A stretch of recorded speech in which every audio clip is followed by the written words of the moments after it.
45 ኢትዮጵያውያን ቦሌ ኤርፖርት ደርሰዋል። ከማይናማር ተመላሾች ቤተሰቦቻቸው የተሰማ ዜና። በማይናማር ታግተው ከቆዩ በኋላ ከእገታው ቦታ ወጥተው ከሳምንት በፊት ወደ ታይላንድ ተሻግረው የነበሩት 45 ኢትዮጵያውያን ዛሬ ጠዋት ወደ ኢትዮጵያ ተመለሱ።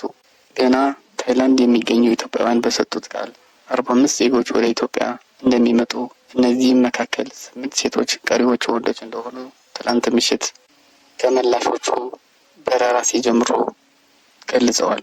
ዛሬ ቃላቸውን የሰጡ ቤተሰቦቻቸውን ተመላሾቹም 45 ኢትዮጵያውያን ከጠዋቱ 1 ሰዓት ገደማ አካባቢ አዲስ አበባ ቦሌ ኤርፖርት መዳረሻቸውን ገልጸዋል።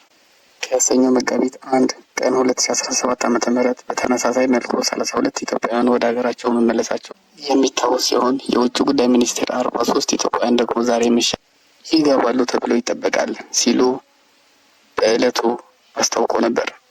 እኛም ይመጣሉ የተባሉት 43 ኢትዮጵያውያኑ መጡ ሲል ትላንት የጠየቋቸውን የኢትዮጵያ ውጭ ጉዳይ ሚኒስቴር ቃል አቀባይ አምባሳደር ነቢያት ጌታቸው ነገ ጠዋት ይገባሉ የሚል ምላሽ ሰጥተውን ነበር። ኬቲ ከሚባሉ ቦታ የመጡት ወደ ታይላንድ ለመሻገር ድንበር ላይ ያሉ ከ450 የሚልቁ በሌላ ቦታ ጭራሹን የከፋ ስቃይ እየደረሰባቸው ነው የተባሉ 14 ሌሎች በችግር ላይ ያሉ ዜጎችን ካሉበት ችግር ለማውጣት ምን እየተሰራ ነው በሚል ላቀረብነው ተጨማሪ ጥያቄ ዝርዝር ምላሽ ከመስጠት ተቆጥበዋል።